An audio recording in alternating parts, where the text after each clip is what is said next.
어제 우리가 보았던 말씀대로 사무엘상 2장 29절에서 30절 말씀 같이 보겠습니다.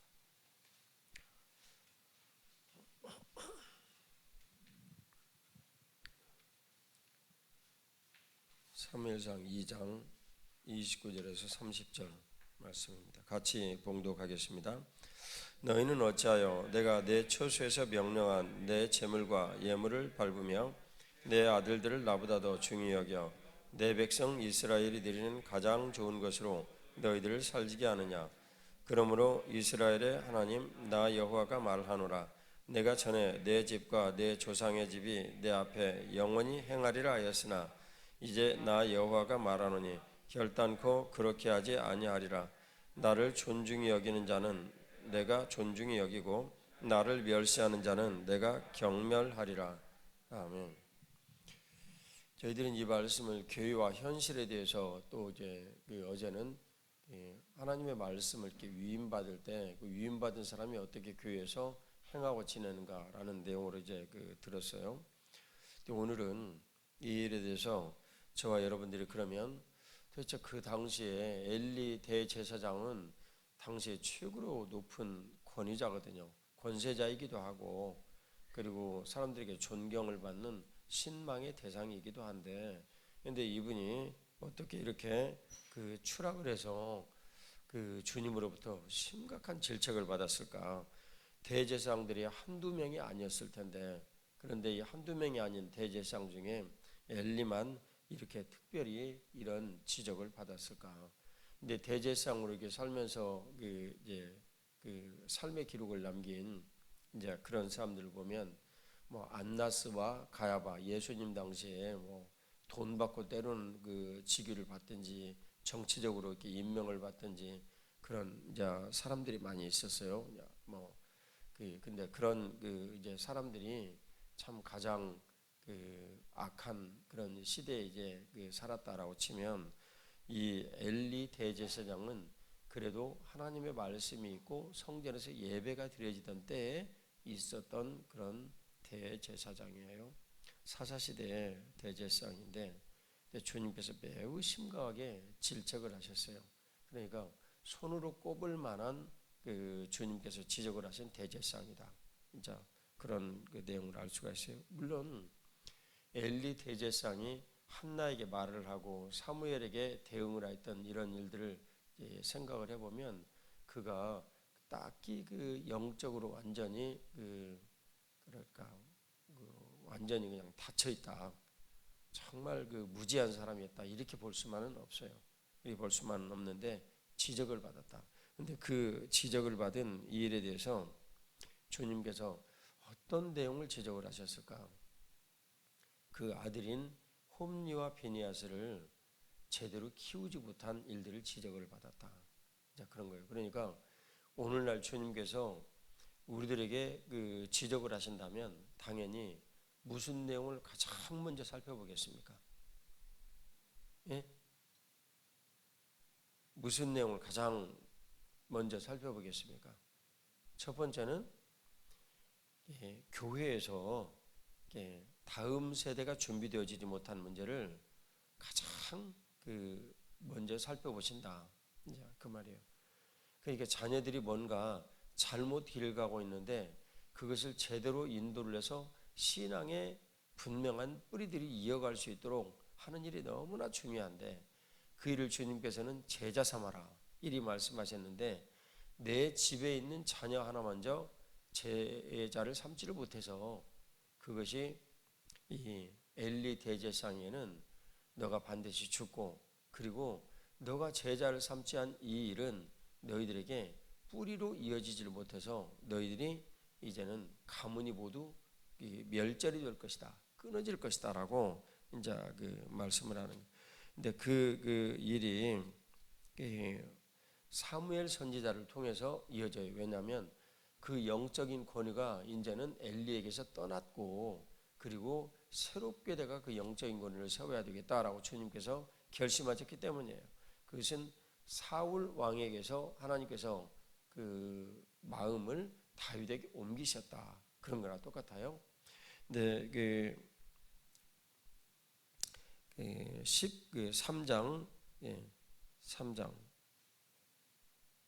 3절에서부터 12, 13, 14절 같이 읽겠습니다.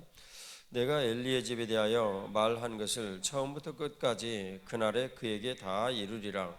내가 그의 집을 영원토록 심판하겠다고 그에게 말한 것은 그가 아는 죄악 때문이니 이는 그가 자기의 아들들이 저주를 자청하되 금하지 아니하였음이라. 이러므로 내가 엘리의 집에 대하여 명세하기를 엘리 집의 죄악은 제물로나 예물로나 영원히 속죄함을 받지 못하리라 하였노라 하셨더라. 아멘. 이게 참 그 말씀이 얼마나 참 우리들에게 좀 큰 시사하는 바가 있는지 말로 다 할 수 없습니다. 이 말씀은 이제 사무엘 어린 사무엘에게 주님께서 주신 그 말씀이거든요. 그래서 이 일이 참 너무나 그에게는 이렇게 충격이었을 거예요. 어린 나이니까 사무엘이 어린 나이니까 매우 이제 충격이었는데 이 일을 이제 앞서서 한 선지자가 이미 얘기했던 것을 여러분들이 이제 기억하실 거예요. 그게 이제 우리가 보았던 27절 2장 27절에 하나님의 사람이 엘리에게 와서 이제 이 부분인데 지금 우리가 듣는 내용은 그 선지자가 전한 말씀이에요. 방금 전에 우리가 읽은 것은 사무엘을 통해서 엘리에게 하신 말씀이에요. 그럼 내용이 선지자적 어떤 그 권위를 어떤 사람이 대제사장이 말을 했는데 그 내용을 똑같이 얘기를 해서 사무엘이 엘리 제사장에게 얘기를 하는 거예요. 그 내용 이해 가시죠? 그래서 권위가 사무엘에게 이제는 넘어갔구나. 직위는 이제 그 상태 그대로 엘리 제사장이 가지고 있지만 그 직위가 사무엘에게 넘어가는 것은 이제 시간 문제예요. 시간 문제예요. 주님께서 준비를 하시는 거예요. 다 말씀하시고 이루시는 일이에요. 그 내용이 이제 말씀하시고 이루신다는 내용이 그냥 사실 가운데서도 이렇게 드러나는구나. 그러니까 어린 사무엘을 통해서 하나님 아버지께서 말씀하시고 이 엘리 제사장이 그것을 전달하셨으면 이 일이 바로 이제는 이루어진 사실이 되는구나. 그래서 믿고 행하는 것은 똑같구나. 하나님 아버지께서 사무엘에게 말씀하셔서 행하시는 일들을 보니까 이 일을 주님께서 촛대를 엘리 선지자로부터 엘리 대제사장으로부터 어린 사무엘이지만 사무엘에게 이미 옮기셨구나. 그런 걸 우리가 알 수가 있다. 그 말이에요. 교회에서도 되어지는 여러 가지 이런 일들을 보면 교회 주님께서 행하시는 일을 보니까 우리 교회 주님께서 원하시는 일은 이런 것이로구나 하고 알 수 있다. 자, 그 말이에요. 자, 그 내용을 자 보겠습니다. 사무엘 3장 뒤에 19절에서 21절까지 같이 보겠습니다. 같이 읽습니다. 사무엘이 자라매 여호와께서 그와 함께 계셔서 그의 말이 하나도 땅에 떨어지지 않게 하시니 다한에서부터 브엘세발까지의 온 이스라엘이 사무엘은 여호와의 선지자로 세우심을 입은 줄을 알았더라.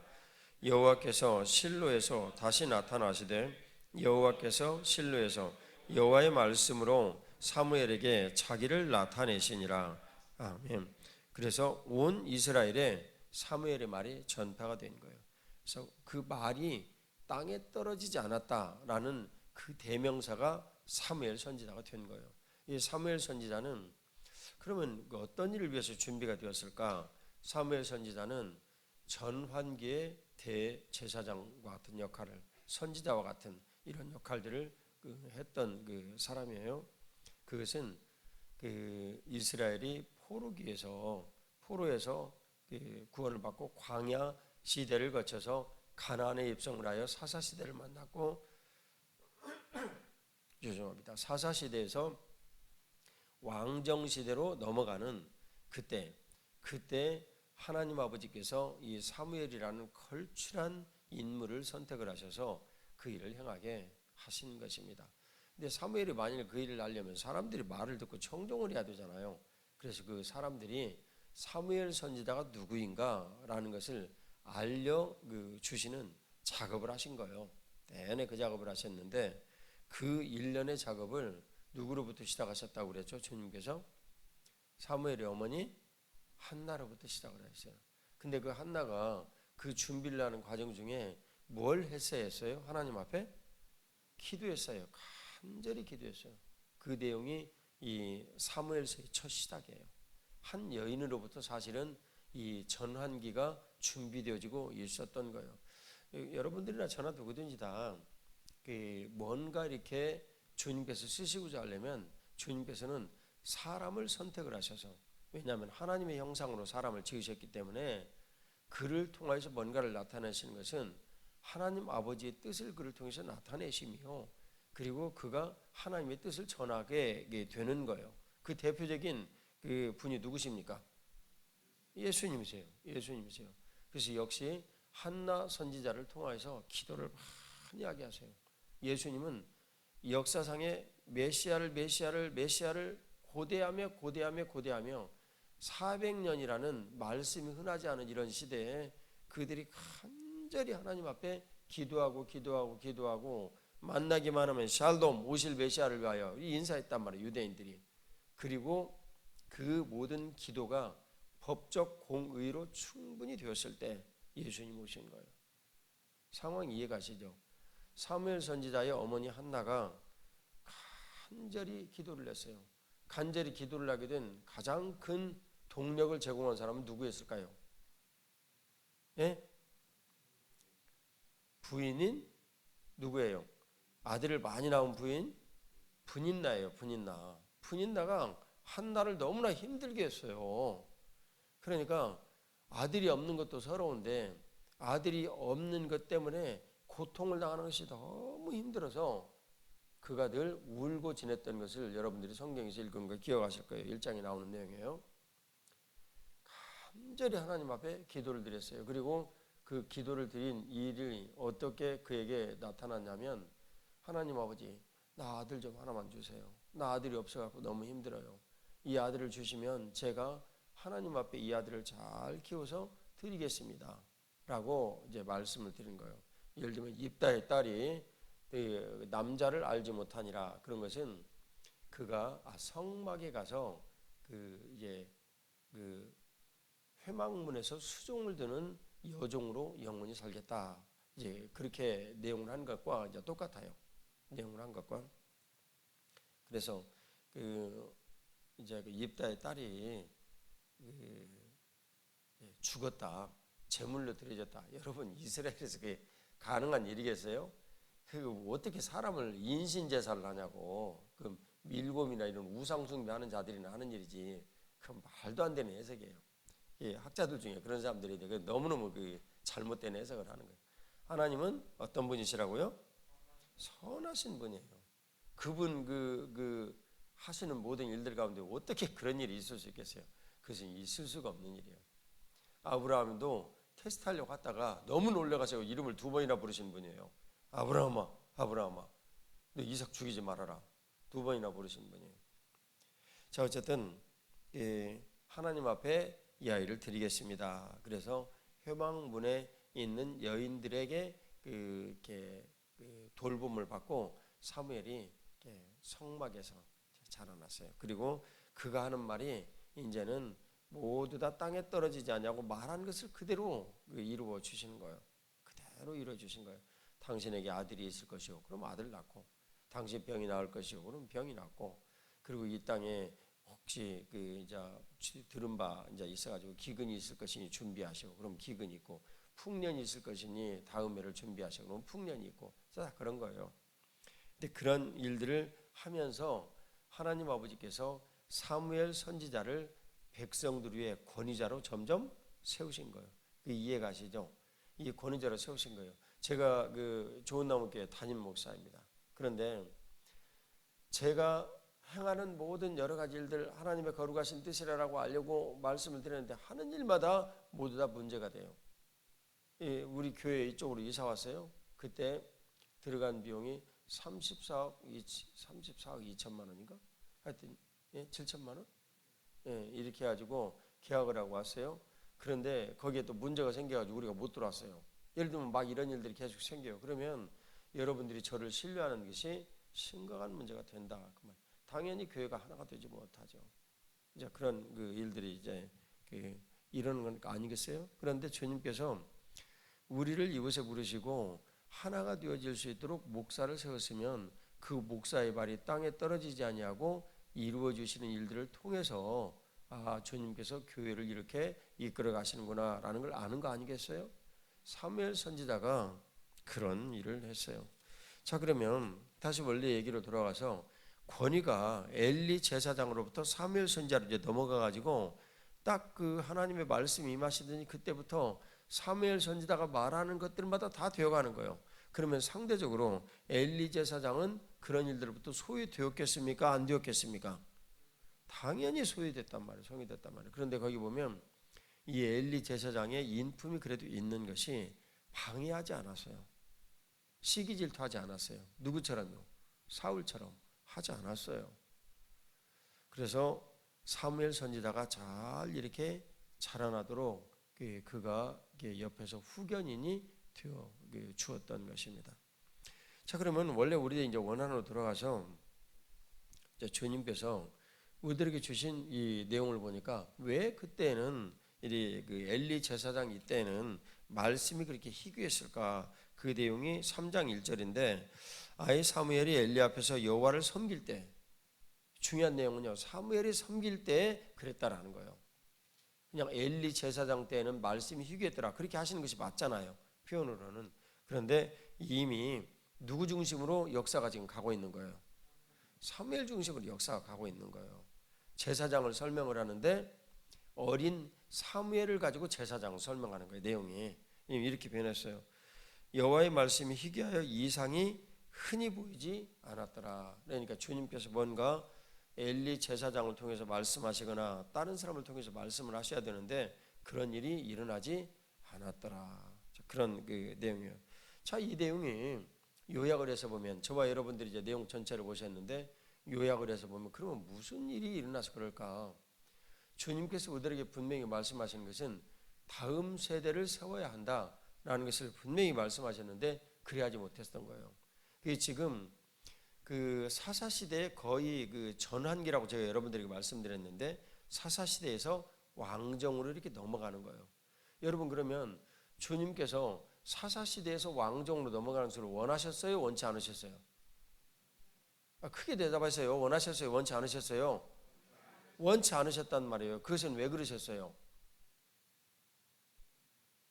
하나님 아버지께서 이 백성들을 말씀하시기를 나는 너의 하나님이 되고 너희는 내 백성이 되리라. 그래서 하나님 아버지께서 직접 통치하신다 말씀하셨어요. 이미. 그런데 백성들은 하나님 아버지께서 직접 통치하신 일들을 거부했어요? 거부하지 않았어요? 거부했어요. 누구의 통치를 받겠다는 거예요? 왕의 통치를 받겠다는 거예요. 왕은요 세속적으로 임명이 된 사람이에요.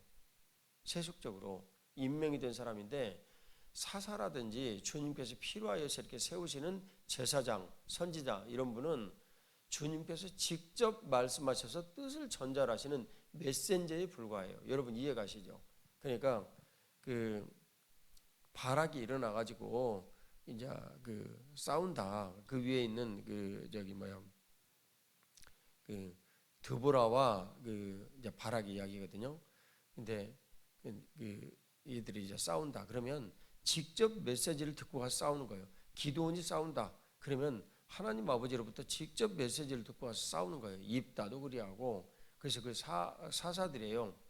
이 사사들이 그 자기들의 일을 했던 것과는 달리 왕들은 임명을 받고 하나님으로부터 통치를 위임받아서 하는 존재예요. 그러니까 한 단계 벌써 넘어간 거예요. 넘어갔는데 그 일을 그 주님께서 무척 싫어하셨어요.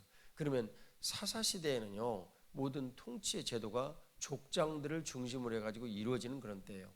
베냐민 족장, 베냐민 지파의 이제 우두머리 이제 그런 그 사람이죠.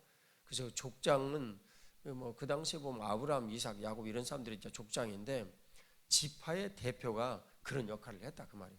지파의 대표가 그래서 그런 역할들을 하면서 하나님으로부터 들은 메시지를 직접 자기들이 전달을 하고 그리고 또 백성들을 이렇게 살게 했어요. 그러니까 눈으로 보면 뭐 조금 뭐 처제가 되어지지 않고 호적 이런 것들도 뭐 그냥 어리숙하고 그래서 잘 되어지지 않는 것 같아요.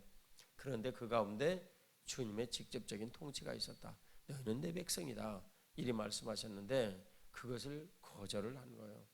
거절을 한 거예요. 그래서 왕과 백성들의 이제 관계로 넘어가는 이런 때예요. 그럼 여기서 우리들이 한 가지 이제 살펴볼 것이 있는데 이제 살펴봐요. 사무엘상 1장 이제 앞에 이렇게 넘어가서 보면 룻기가 있고요. 룻기 바로 그 앞에 이렇게 넘어가서 보면 사사기가 있어요. 근데 21장 마지막 절을 한번 보겠어요. 25절인데 같이 읽겠습니다. 그때 이스라엘이 왕이 없으므로 사람이 각기 자기의 소견에 오른 대로 행하였더라. 이게 사사기를 나타내는 대표적인 말씀 중에 하나예요. 그래서 사람들은 가장 암흑기의 시대를 사사 시대다 이렇게 얘기를 해요. 여러분 근데 그 내용이 맞습니까? 아니 그러면 주님께서 이거 암흑기니까 말이지 사사기 시대 빨리 없애버리고 왕 세워라 이리 했어야 될 거 아니에요. 그러잖아요 논리상으로 보면. 그런데 하나님 아버지께서 우리들이 보통 뭐 이게 가장 어두웠던 시절 이제 그런 내용을 물론 저도 여러분들이 말씀드린 적이 있었는데 실제 내면에 들어가 보면 그것이 아니란 말이에요. 오늘은 그 내용을 여러분들에게 뿌리로 신앙의 대물림이라는 내용을 좀 같이 살펴볼 텐데 사사시대에는 하나님 아버지께서 직접 통치를 하셨어요. 직접 통치를 하셨는데 그 사사시대에 사람들이 무엇만 열심히 보니까 그때를 암흑기로 보는 거예요. 물론 저도 그렇게 말씀한 적이 있다니까요. 무엇만 보니까 겉으로 나타나는 죄악들만 보니까 그런 거예요. 하지만 실제 사사시대에 하나님 아버지의 통치 방식을 하나님 중심으로 이렇게 딱 보면 그렇게 보이지가 않아요. 오늘 여기 내용을 보면 그때 이스라엘이 왕이 없으므로 사람이 각각 자기의 소견에 옳은 대로 행하였더라 라는 것은 하나님 아버지를 떠난 백성들이 어떻게 삶을 살아가는가 라는 것을 대표적으로 나타난 그런 말씀이에요. 각기 자기 소견에 옳은 대로 행하였더라. 그런데 이 각기 자기 소견에 옳은 대로 행하였던 이 일에 대한 대표적인 내용이 그 위에 있는 여러 가지 일들이 있는데 베냐민 지파의 한 사람이 자기 첩을 데리고 오다가 일어난 그런 이제 사건이에요. 그런 사건인데 첩을 데리고 일어난 이 이제 사건. 너는 당분간 여기 서서 오자마자 예배드려. 이제 첩을 데리고 일어난 이 사건이 얼마나 무서운 일이었냐면 몸을 12개로 잘라가지고 지파들에게 보냈단 말이에요. 그 지파들이 그걸 보고 분노를 일으켰어요. 근데 이스라엘에서 행하는 방식을 여러분 이제 아시죠? 근데 이런 행하는 방식들이 완전 반대로 행해지는 내용이 뭐냐면 그리스도의 그 살과 피를 우리가 먹는 일이에요. 그것을 이스라엘 사람들은 너무너무 이해를 잘했어요. 그러니까 그것을 극단적으로 그 분노를 표현한 이 일이 악한 일에 대해서 그게 자기 첩을 12개 이렇게 몸으로 잘라가지고 이스라엘의 이렇게 사람들에게 알린 거였어요. 베냐민 지파 이 기브아에 있는 사람들이 이렇듯 악한 일을 했다. 사람들이 막 분노해가지고 오다 모였죠. 근데 그 분노한 일들에 대한 표현이 어떻게 나타났냐면 그러면 베냐민 지파 사람들을 바로 전투를 해가지고 없애버려야 될 거 아니겠어요? 근데 모인 사람들이요 다 졌다고요. 졌다고 그래가지고 막 사람들이 막 많이 죽었어요. 그러니까 이들이 막 울면서 또 회개를 하는 장면이 나와요. 그 모인 사람들이 베냐민 지파하고 이제 싸우는 이런 과정에서 막 우는 장면이 나와요. 그리고 베냐민 지파에 있는 사람들이 림몬 바위에서 600명 남고 거의 멸절되어져 버린 일이 생깁니다. 그리고 그 부인들을 구해가지고 베냐민 지파가 다시 이제 시작을 하죠. 여러분 이해 가시죠? 네. 그래서 다시 시작한 이 베냐민 지파의 이 일이 참 너무나 기가 막힌 일들로 왕을 세우는 이런 이제 과정들로 또 이렇게 이어가는 거예요. 그 왕이 사울 왕이에요. 너무나 기가 막힌 현실이 지금 여기 이어지고 있는 것입니다. 자, 그럼 이제 원래 얘기로 돌아가서 사사기는 하나님 아버지께서 직접 통치하시던 사사 시대예요. 그런데 인간이 전부 다 하나님의 거룩하신 통치를 받고 하나님을 떠난 일들에 대해서 회개하고 늘 하나님 앞에 머물고 살고 그랬으면 좋겠는데, 오늘 사사기서의 맨 마지막의 내용을 보니까 그렇게 한 거예요, 못한 거예요? 못한 거예요. 그걸 지적을 하는 거예요. 주님께서 인간이 자기 힘으로는 도저히 살 수 없다라는 것을 역사를 통해서 계속 말씀해 주시고, 그 일이 집대성이 되어가지고 나타난 성경이 로마서 몇 장이에요? 로마서 몇 장이에요? 7장이에요. 7장. 로마서 7장. 아, 인간이라는 것은 이렇듯 한계가 있구나. 한계가 있구나. 그래서 주님께서 우리들에게 오셨는데, 예수 그리스도께서 이 땅에 오셔가지고 완성한 일들을 로마서 8장에서 생명을 주시는 성령의 법으로 우리들에게 가르쳐 주신단 말이에요. 근데 생명을 주시는 성령의 법으로 가르쳐 주시는데, 그러면 예수님께서 이 땅에 오셔가지고 하신 무엇을 주님께서 우리들에게 가르쳐 주셨을까? 그게 바로 예수님 오셔서, 얘들아, 너희들이 율법을 바라보는데 율법을 너희들이 곡해하고 있는 거야. 잘못 해석하고 있는 거야. 율법은 선한 의도로 너희들에게 하나님 아버지께 주셨어. 그런데 너희들이 그걸 곡해하고 있는 거야. 그것을 예수님께서 오셔서 지적하시고 가르쳐 주셨어요. 근데 유대인들이 그걸 받아들일 때 좋은 의도와 내용으로 하나님 앞에 깨어 있으면 이해를 했겠죠. 그런데 그렇게 하지 못했어요. 그리고 예수님을 급기야 십자가에 달려 죽게 하셨다고요. 그 십자가에 달려 죽게 하셨어요. 결국 그러니까 예수님을 십자가에 달려 죽게 하신 것은 율법을 자기들 마음대로 해석을 한 일들로 예수님을 죽게 하신 거예요. 상황 이해가시죠? 네. 그런데 그 율법을 자기 마음대로 해석한 이런 일들은 옳지 못하다. 그리고 너희들이 율법을 잘못 해석한 일들에 가장 극단적으로 한 일이 무엇이다라고 주님께서 지금 말씀하신 거예요. 네? 그리스도의 죽음이란 말이에요. 십자가의 죽음. 그것이 율법을 가장 극단적으로 잘못 해석한 그런 내용이었어요. 근데 주님께서 그 십자가의 죽음에 대하여서 우리들에게 말씀하신 것을 율법을 뭐 하셨다? 완성하셨다. 로마서 10장 4절에 부활에 대한 설명하기 전에 말씀하신 내용은 율법의 마침이 되었다. 이렇게 우리들에게 가르쳐 주시는 거예요. 근데 그 일을 우리 주님께서 완성하시고, 야, 너희들이 율법을 잘못 해석하고 있는 거야. 고르반 되었다고? 아니야, 야, 너희들 그렇게 해석하지 마라. 고르반 되었다는 건 뭐예요? 내가 부모님을 모실 돈을 바쳐버렸으니까 나는 부모님을 모실 의무가 없다. 이게 율법적 내용으로는요, 맥락이 맞아요. 그런데 율법의 그 본 의도를 너희들이 몰랐다. 주님께서 그렇게 말씀하신 거죠. 그렇잖아요. 율법적이라는 것은 내가 지금 1,000원 가지고 있어요.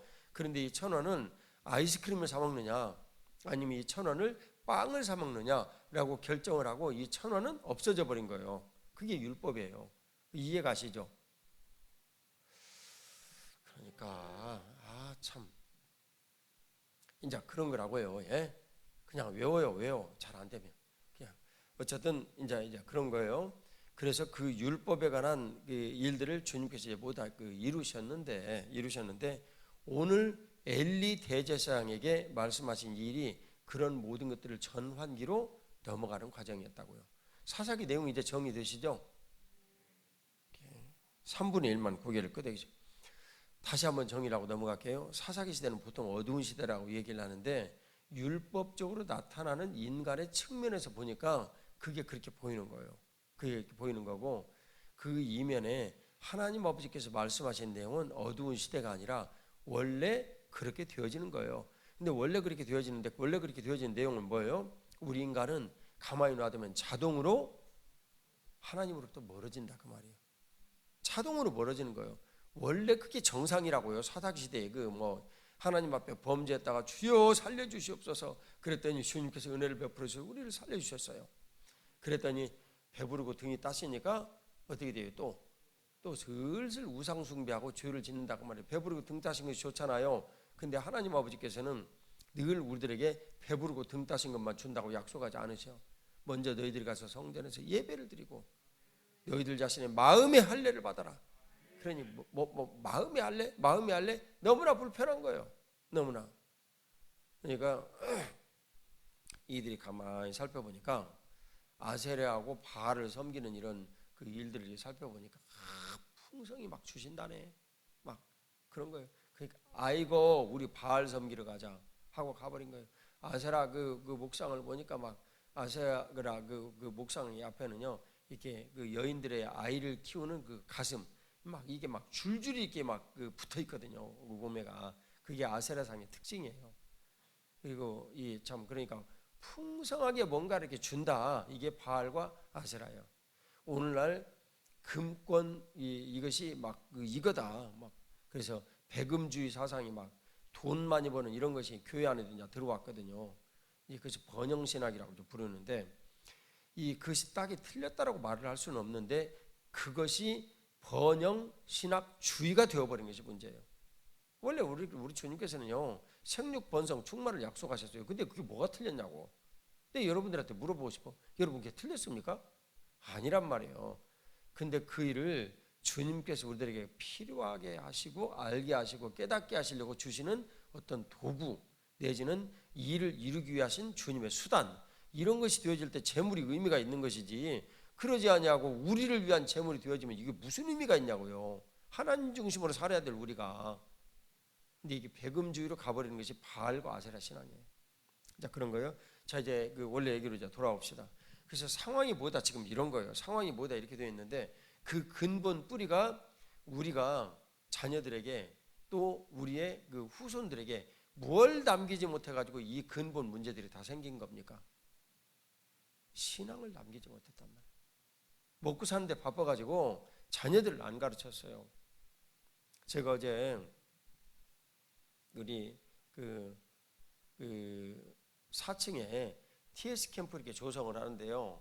김 장로님하고 나하고 맨 처음에 생각을 해서 장로님 이렇게 저렇게 조금 고쳐갖고 이렇게 좀 합시다. 그래서 얘기를 했었어요. 근데 이제 김 장로님은 나보다는 또 가늠이 있잖아요. 딱 보더니 목사님 3천만 원 이내 갖고는 안 되겠네요.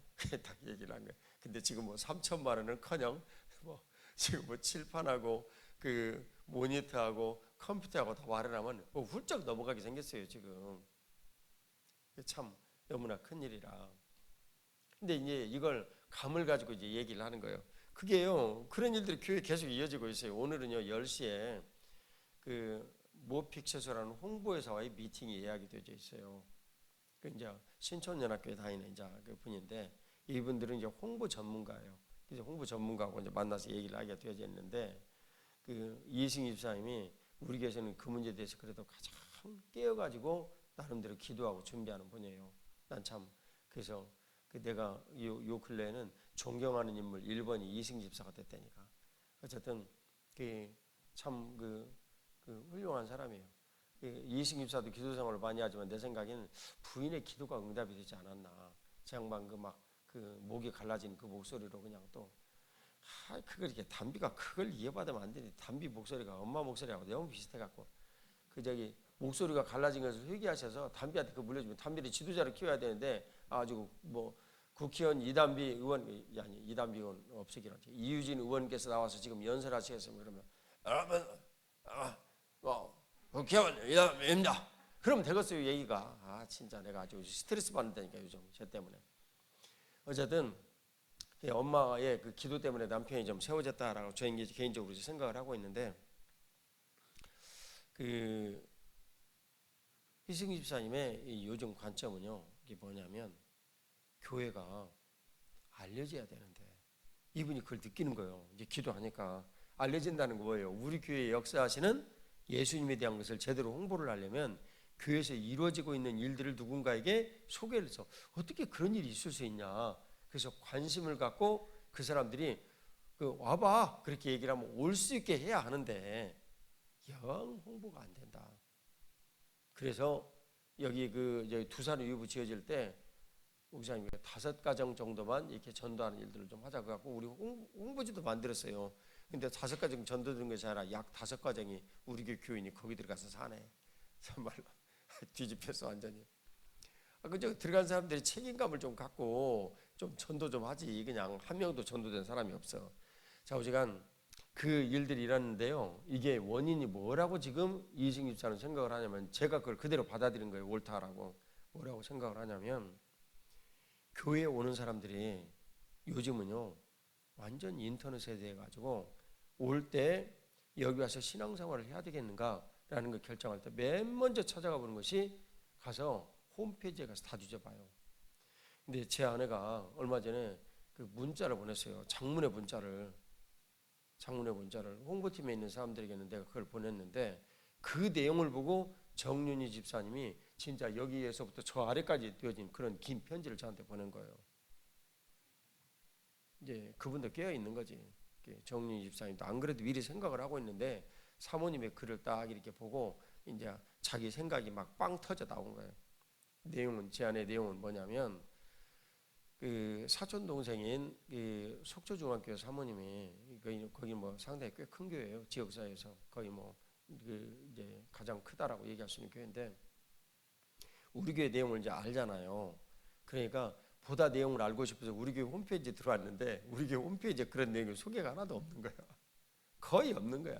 주말 캠프가 뭔지에 대해서 별로 알려진 것도 없고 또 뭐 그 행복인생 만들기가 뭐 알려진 것도 없고 교회됨 40일 그러면 교회됨 40일이라는 것이 제목만 있고 뭐가 있는데 뭘 어떻게 하는지를 하나도 알지도 못하고 하다못해 목차가 나오고 매일간 어떻게 하고 이 조를 이뤄가지고 어떻게 하고 뭐 이런 내용들을 하나도 알 수가 없는 거예요. 그러니까 언니 홈페이지 들어가니까 언니가 얘기한 거 하나도 없는데 이렇게 얘기를 한 거예요. 그러니까 제 아내가 화들짝 놀래가지고 제 아내도 평소에 홈페이지 들어오는 사람이 아니거든. 그러니까 몰랐지 당연히. 예, 저는 그 문제에 대해서 좀 고쳐보려고 계속 내용을 보내고 얘기를 하고 그러는데 이제 그 고쳐야 될 그 이제 사안 안수환 집사님이 해야 되는데 안수환 집사님 요즘 얼마나 바빠요. 또 재정 때문에 총무까지 하던 이 양반 꼼꼼한 사람이거든. 그러니까 그 나름 교회 맨 처음에 올릴 수 있는 매일매일 올릴 수 있는 것을 주일날 작업을 해가지고 2층에 있을 때 맨 뒤에서 맨날 작업하는 거 여러분 보셨을 거예요. 그러니까 하지를 못하는 거예요. 감내가 안 되지. 그런데다가 홈페이지는 이제 옛날 방식이고 그래서 이걸 어떻게 해야 되나. 그런데 그것을 가장 먼저 고민하는 사람이 지금 이희승 집사님이에요. 그래서 어제는 나한테 그러더라고. 목사님 그 적은 비용 지출하려고 생각하시면 안 됩니다. 여러분 근데 그걸 못 느끼기 때문에 그런 거예요. 제 양반이. 지금은 교회 안 나가는 사람이 양산되고 있단 말이에요. 그러니까 이 시기에 빨리 이런 것을 얘기를 해가지고 그래도 교회 한번 나가봐야 되겠다라고 생각하는 사람들을 어찌하든 한 명이든 두 명이든 세 명이든 만들어야지 이런 일 조금이라도 게을리하게 되잖아요. 그러면 그나마 예수님 가까이 있던 사람들이 전부 다 지금 교회를 떠나가게 생겼어요. 멀리 생각하지 말고 우리라도 잘하자는 거예요. 우리라도 지금 정신 차리고. 그런데다가 여기 옆에 정말 엄청난 사람들이 입주하기 위해서 준비를 거의 다 지금 맞춰가고 있어요. 우리는 정말 준비를 별로 못하고 있어. 주님께서 이제 그러면 그분들이 가서 교회 홍보지라도 나눠주고 이렇게 얘기를 해야 될 때 그러면 한 번쯤 들어와가지고 이제 홈페이지라도 알아보겠지. 당연히 그러지 않겠어요? 근데 돌아보니까 그냥 뭐 홍보지 나눠준 것은 그럴싸하게 만드는데 돌아보니까 껍데기네. 실상 우리가 하고 있는 일들은요 진짜 엄청나고 거대한 일들이 여러분이 알다시피 많아요. 이건 거대한 흐름과 같은 일들이 전부 다다. 근데 홈페이지에 소개가 하나도 없는 거예요. 신앙은 어떻게 돼야 돼요? 대물림이 돼야 돼요. 그것을 주님께서 이 율법 시대에는 자기 자녀를 부모가 가르칠 수밖에 없어요. 오늘날 이스라엘도 그래요. 오늘날 이스라엘도. 그런데 이제는 그 일을 주님께서 우리들에게 교회에 위임하셨어요. 즉 교회에서 자녀를 어떻게 가르칠지에 대한 것들을 다 우리가 배우고 깨닫고 알아서 집에 가서 자녀들을 그렇게 가르치는 거예요. 암송하고. 근데 너무나도 부끄럽게도 참 저도 그 일을 충성스럽게 하지를 못했고 여러분들도 충성스럽게 못하는 거예요. 자 여기 한번 얘기 좀 들어봅시다. 집에서 가정예배 들으시는 분 손 한번 들어보시오. 일주일에 그럼 한 번이라도 들으시는 분. 네. 이게 지금 우리 현실이란 말이에요. 이게 지금 정직하게 얘기하는데요. 저도 그렇게 한 지 얼마 안 됐단 말이에요. 너무너무 정신이 없으니까 애들하고 있었을 때 다 들었죠. 근데 애들 크고 장사한 다음에 이제 출가하고 교회 일에 여러 가지 바쁘니까 우리가 어느 순간에 잊어버렸어. 그리고 나서 보니까 가정예배를 안 드리고 있더라고. 그래가지고 다시 시작했지. 이게 지금 우리의 현실이에요. 가정예배는 제가 여러분들에게 몇 분 정도 드리는 것이 그냥 가장 매일 반복하기 쉽다고 그랬어요. 그것도 잊어버리셨죠? 10분이나 15분. 길어지면 15분, 안 그러면 10분. 이런 정도 예배 이제 드리라고 그랬어요. 물론 이제 그 제가 제 아내하고 이제 예배를 드리는 것은 우리 둘만 이제 시간이니까 좀 길어지는 경우도 있고 그런데 일반적으로는 10분이나 15분 그 정도 드리면 아이들에게 계속 그 유지를 하는 것은 어렵지 않아요. 근데 이 일이 이제 안 되니까 이 문제들을 어떻게 해야 되겠냐. 저하고 제 아내하고 오래전에 특히 이제 제가 판단을 하기를 신앙의 이 대물림이 가정에서 모두 이루어져야 하는데 예전에는요 TV도 없지, 게임도 없지, 핸드폰도 없지, 전화도 사실 각 가정에 놓인 지가 그렇게 오래 안 됐단 말이에요. 없지. 그러니까 있는 게 시간이에요. 그래서 아버지가 어머니가 또 때로는 할머니가 들려주는 이야기가 이 아이들에게는 가장 그 보배롭고 그 보배로운 시간이었어요. 그러니까 여러분들 기억하시죠? 할머니들 딱 만나면 우리가 맨날 뭐 해달라고 그랬어요? 옛날 이야기, 호랑이 담배 피던 시절 이야기.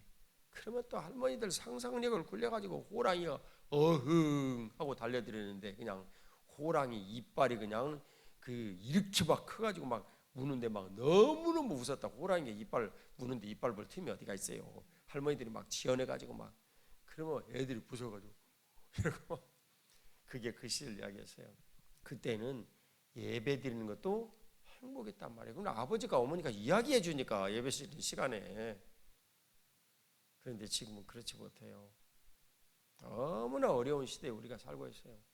핸드폰이 없이는 학교에서 너무나 힘들고 어렵다는 걸 김윤정 집사님이 한참 설명해 주는데 내가 진짜 피부에 와닿더라고.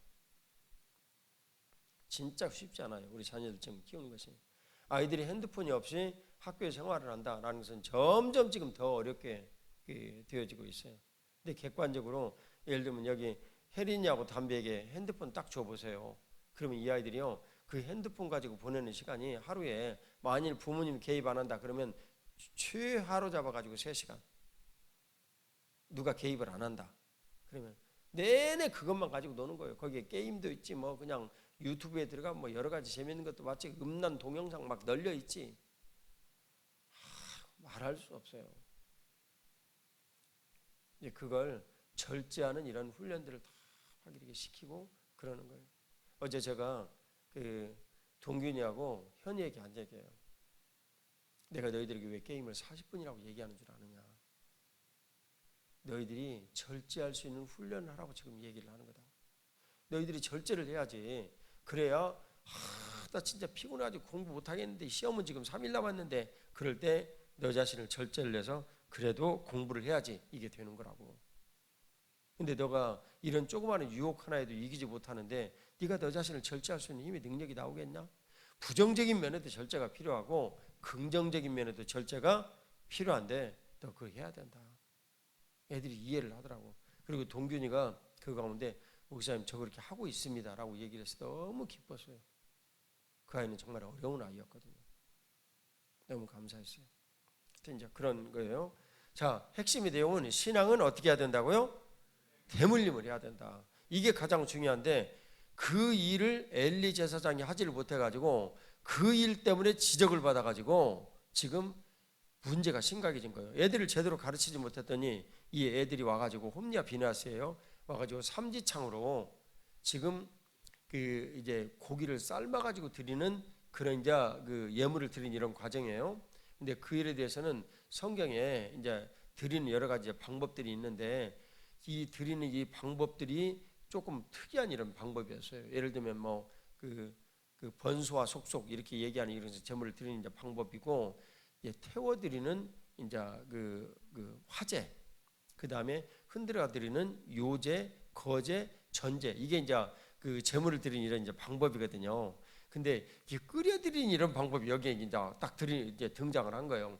근데 그때 이 고기를 이렇게 삶는 이런 과정이 있는데 아마 그 제물을 드리고 난 다음에 추정컨대 드리고 난 다음에 그 제물을 삶아가지고 감사제 같은 경우는 이웃 사람들 이렇게 나눠 먹거든요. 이제 그러지 않냐면 날 것으로 먹으면 피가 있기 때문에 안 돼요. 그래서 그 과정이 아니었나 이렇게 생각을 해요. 그 과정이 아니었나 삶아가지고 나누는 과정이. 아니 근데 이 고기를 날 것으로 먹겠다는 거예요. 그러면 그 날 것인 그 속에는 뭐가 있는 거예요? 지금 피가 있는 거예요. 아무리 뽑아내도.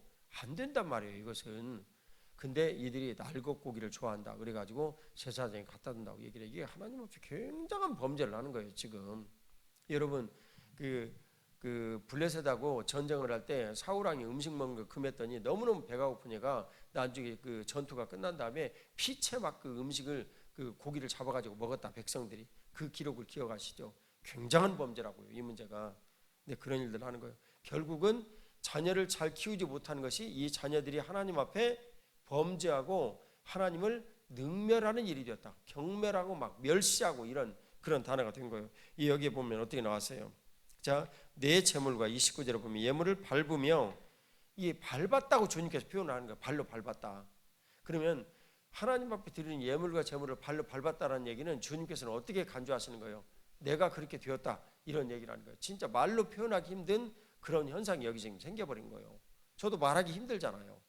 그런 일이 지금 생겨버린 거예요. 그래서 내 아들들을 나보다 더 중히 여겨서 내 백성 이스라엘이 드리는 가장 좋은 것으로 너희들을 살지게 하느냐, 이렇게 지금 주님께서 간주하신 거예요.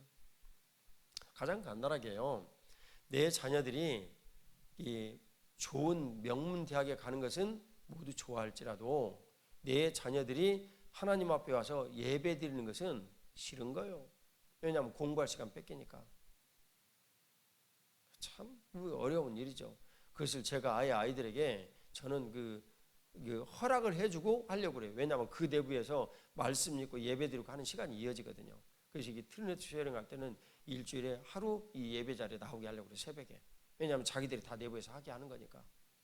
이제 그렇게 하려고 제가 공식적으로 그렇게 해주려고 그래요. 그럼 이 아이들은 그렇게 이제 누리고 이제 살면 되는 것이죠. 그런데 그 전에 내가 참 이제 최장로님 교회에서 그래도 오래 지냈으니까 최장로님 지내던 그 교회 생활 중에서 있었던 얘기들을 들어보면서 내가 늘 금과 억조로 생각을 하는 거예요. 그 장로님은 교회 가서 맨날 놀고 교회에서 살았어요. 공부는 안 했을지언정. 그 상당 시간은 공부하고 담 쌓고 살았지. 최장로님이 담 쌓고 살았는데 그래도 교회 가서 늘 산 거예요. 그러니까 오늘날 좋은 남교 장로 됐어. 내가 최장로님 한 얘기 그대로 옮겨줄게요. 그 당시에 공직자들, 그러니까 장로 권사님들 딸이지, 주로 안수집사 이런 분들의 딸, 이분들이 공부를 할 때는 의도적으로 공부한다고 교회에 안 와. 근데 부모들이 그것을 모두 다 용인하고 그냥 뭐라고 하지 않았단 말이에요. 왜 그래요? 그분들 마음이 원래 그러니까. 그분들 마음이. 근데 그 가운데 이들이 어디가 있는지도 모르겠다. 그게 최장로님의 증언이에요. 그리고 아마 상당수 교회 안 다니겠지. 교회 안 다니는 거예요. 홈리와 비나스 일이 멀리 있는 얘기가 아니란 말이에요, 여러분. 바로 우리 자식들 얘기라고 지금. 우리 자식들. 그걸 이제 주님께서 말씀하여 주시는 거예요. 여러분들이 교회를 가까이 하는 이런 일이 있다면 어느 누구든지 우선순위로 그렇게 해야 된다라고 말을 하세요. 태도를 분명히 해야 되는 태도를. 저는 아이들을 잘 가르쳐가지고 솔직하게 말씀드리는데 주님의 거룩하신 영광을 위하여서 난 아이들이 사회적으로도 탁월한 아이가 되도록 주말 캠프하고 TS 캠프 해요. 톡톡클럽 시작하는 거고 딱 감추지 않아요.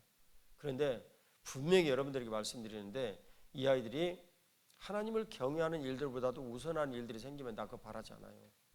여기 눈앞에 있는 혜린이가 공부 열심히 해가지고 서울대 가는 것보다도 새벽 예배 나와가지고 여기 옆에 가천대 가는 것이 나는 좋다, 그 말이에요. 훨씬. 이제 금방 우리들이 입증해야지 봤잖아요, 과거의 일들을. 뭘로 우리가 생각하냐. 이 다음에 여러분들이 가가지고 혜린이 가가지고 서울대 가가지고 너무너무 바쁘게 살아요. 그리고 진짜 서울대 가가지고 탁월하게 공부를 해가지고 국가의 장관이 됐어요. 그런데 바쁘다고 주일날 그냥 한 달에 한 번 정도는 예배 나오고 나머지는 정신없이 일하고 다녀. 예? 그건 미친 짓이란 말이에요. 미친 짓이에요. 그건 뭐겠어요? 혜린이가 그냥 여기 가천대 나왔어. 가천대 나와가지고 서울대하고 가천대학교는요 실력 차이가 많이 나요. 실력 차이가. 근데 가천대 나와가지고 교회 안에서 약간 그냥 비리비리하지만 그냥 열심히 신앙생활 하는 남자를 만나가지고 여기서 여기 옆에서 세탁소 하면서 살아.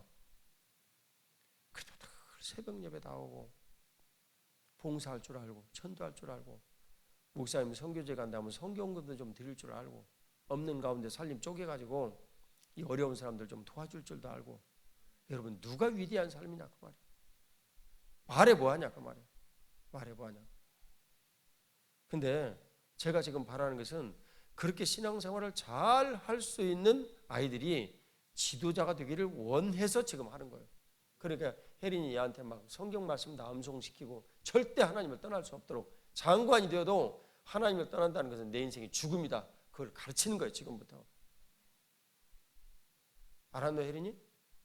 예, 내가 왜 이 아이를 맨 먼저 두고 얘기하냐면 내가 주말 캠프에서 인정하나 1번이 김혜린이거든. 얘는 뭐 그냥 뭐 딱 새벽 예배 가면 맨 먼저 자리 와서 딱 앉아 있어. 내가 뭘 더 바래 얘한테. 그러니까 지금 내 입장에서 보면 혜린이 교육하는 것이 실패한다. 그러면 나는 이제 내가 문제가 되는 거예요. 내 목회 인생이 문제가 되는 거예요. 두 번째로 내가 지금 시키고 있는 애는 이단비, 세 번째는 여인용. 간단해요 내용이. 근데 주님께서 베풀어 주신 이런 일들이 결국은 신앙의 대물림이었다. 오늘 설교 내용은 신앙의 대물림이에요. 대물림을 잘 하지 못했더니 그 일이 바로 일파만파로 영향이 갇혀가지고 영적으로도 문제가 되어지고 육적으로도 문제가 되어서 판단 잘못해가지고 언약해가지고 언약해 뺏겨버린 일들을 했단 말이에요. 물리적으로도. 그래서 아주 심각한 문제가 사회적으로도 영향을 왔는데 영적인 암흑기다, 이런 희한한 말이 생기고 말았어요. 희한한 말이. 그 시대에는 왕이 없어서 각자 자기 속에는 옳은 대로 행하였더라. 사람의 시각으로 보니까 그런 내용들이 이제 생겨버린 거예요. 결국은 엘리 대제사장의 일들이 그르쳐가지고 결국 백성들이 그쪽으로 마음이 모두 흘러가가지고 사무엘 때에 와가지고 우리에게 왕 주시오라고 얘기를 한 그런 결과를 닦고 알았다. 이제 말씀 맺겠습니다. 주님의 거룩하신 그 은총으로 우리들에게 주어진 이 사명, 저희들이 이것을 이제 라인업을 했는데 톡톡클럽화가 아이들 이렇게 모이는 이런 거, 여러분이 알다시피 영어 배우는 일이에요. 그 일을 하나님 아버지께서 하게 하시고 그 아이들을 그대로 이어가지고 다음 세대에 이어지는 이 아이들은요, 주말 캠프에 들어오면 저는 어떻게 하려고 그러냐면 아이들이 모두 수사를 해요. 수사를 하면 그 수사를 한 이런 내용을 전부 다 내부에서 영어로 발표를 하고 영어로 토론을 하고 하는 이런 일. 여러분 그것이 안 될 것 같죠? 그게 왜 안 되냐고. 우리가 전능하신 하나님을 모시고 있는데. 그러니까 그런 개념 자체가 머릿속에서 잘못되어 있기 때문에 생기는 거예요. 부모들이 초장로님 말씀하신 장로, 권사 이분들이 원래 머릿속에 자기들이 가지고 있는 잘못된 사고를 그대로 아이들에게 얘기를 해가지고 아이들이 그렇게 되는 거란 말이에요. 마찬가지예요. 우리들이 하나님의 거룩하신 그 은혜로 믿음이 있고, 이거는 오래전에 제가 막 주장을 하고 얘기를 했던 내용이에요. 그렇게 되어진다. 왜 안 되냐. 아리하고 다은이 모이면 제발 영어로 좀 얘기를 해라. 근데 이 녀석들이 쑥스러워서 못하는 거야. 그 아이들만으로라도 불씨를 살려가지고 해보고 싶었는데 안 되는 거예요. 근데 주님께서 저의 마음을 보시고 여러분들 가운데도 그런 믿음이 있는 분이 당연히 있었겠죠. 우리 교회 교인들이 얼마나 대단한 분들인데 당연히 있었겠지. 저 혼자만 그랬겠어요? 그래 주님께서 그렇게 이루어주신다는 믿음이 여러분들 가운데 있는 거지. 그러니까 주님께서 그런 믿음들을 보시고 이제 그 가운데 정지은 팀장이 세우셔가지고 톡톡클럽 얘기를 하는 거예요. 나는 이제 뭐 희망을 완전히 쏘고 있어요. 이게 그 아람을 향하여 쏜 세 개의 화살을 말이지. 희망을 하나님께서 우리에게 주신 거예요. 그래서 그 아이들이 어떻게 변화를 갖겠느냐? 어머니들이 변해야 자식들이 이렇게 변한다 그 말이에요. 그걸 가장 먼저 이 깨닫고 캐치려고 해서 한 사람이 정재훈 팀장이에요. 그러니까 내가 너무나 이 아이를 귀하게 생각하죠. 본인도 그렇게 되었고, 그래서 그것을 교회됨이라는 주제에 변하고 따라가는 사람들이 지금 엄마들이에요. 그래서 톡톡클럽 일들을 하는 거고, 이 아이들이 커가지고 다 들어올 때쯤에는 또 이 주말 캠프의 내용도 그렇게 모두 다 바꿀 거예요. 이 주말 캠프 내용이 그렇게 모두 다 바꿔진 다음에는요, 이제 우리가 TS 캠프에 들어오면 이 아이들을 성경적으로 공부하는 것을 기반이 너희들이 수사를 해왔으니까 뭔가라는 걸 가지고 하나님의 말씀으로 공부하는 걸 가르칠 거예요. 성령 하나님의 능력으로. 오늘 주님께서 여러분들에게 말씀드린 이 내용, 우리 모두에게 확신을 주시는데, 제가 어제 이해식 집사님이 얘기했어요. 이 일이 거대한 엄청난 파장으로 조국교회 또 일본 선교회에 갈 걸 아시나? 희승 집사님 분명히 자기는 느끼고 안다 그렇게 얘기를 하더라고 나한테. 작은 시작을 주님 앞에 충성되이 드리는 사람에게 큰 일을 맡겨주십니다. 기도드리겠습니다. 하나님 아버지, 우리의 믿음을 분명하게 하소서. 우리의 믿음을 분명하게 하소서. 우리 믿음을 분명하게 하소서. 주님, 성령 하나님께서 우리에게 보여주신 그 거룩하신 그 믿음 하에 우리들이 자녀를 가르치게 하시고, 하나님 아버지, 내 자식을 가르치지 못한 이 일이 이스라엘 전체가 범죄에 빠진 일들을 만들었음을 봅니다. 그가 대제사장의 직책에 있었으면 이런 일들을 잘 해야 했는데 하지 못하여서 이스라엘이 범죄하게 하는 근원을 만들고 말았습니다. 하나님 아버지, 오늘 주님께서 우리들에게 말씀하시는 것은 너희들은 누구든지 대제사장이다 말씀하시는 음성을 듣습니다. 하나님 아버지, 우리가 한 가지 잘못 가르친 일들, 그것이 히틀러를 키워서 유대인 600만 명이 죽는 일과 같은 일들이 되어질 수도 있고, 사랑하는 아버지 하나님, 우리가 자식 한 명 잘 가르쳐서 600만 명을 하나님 앞에 인도할 수 있는 사람이 될 수 있다는 것을, 오늘 그 모든 일들을 우리들에게 다 오픈하시고 열어주셨다는 것을 우리들이 깨닫고 알게 하여 주시옵소서. 사랑하는 아버지 하나님, 주님 앞에 구하옵는 것은 권선삼 오늘도 주님 지켜주셔서 하나님의 거룩하시는 우리 성도들의 모든 기도를 들으시고 장래 그의 일들을 준비하고 예비하시는 주님의 크신 일들을 이루어 주옵소서. 부활의 구세주 예수님 이름으로 기도 올리옵나이다. 아멘.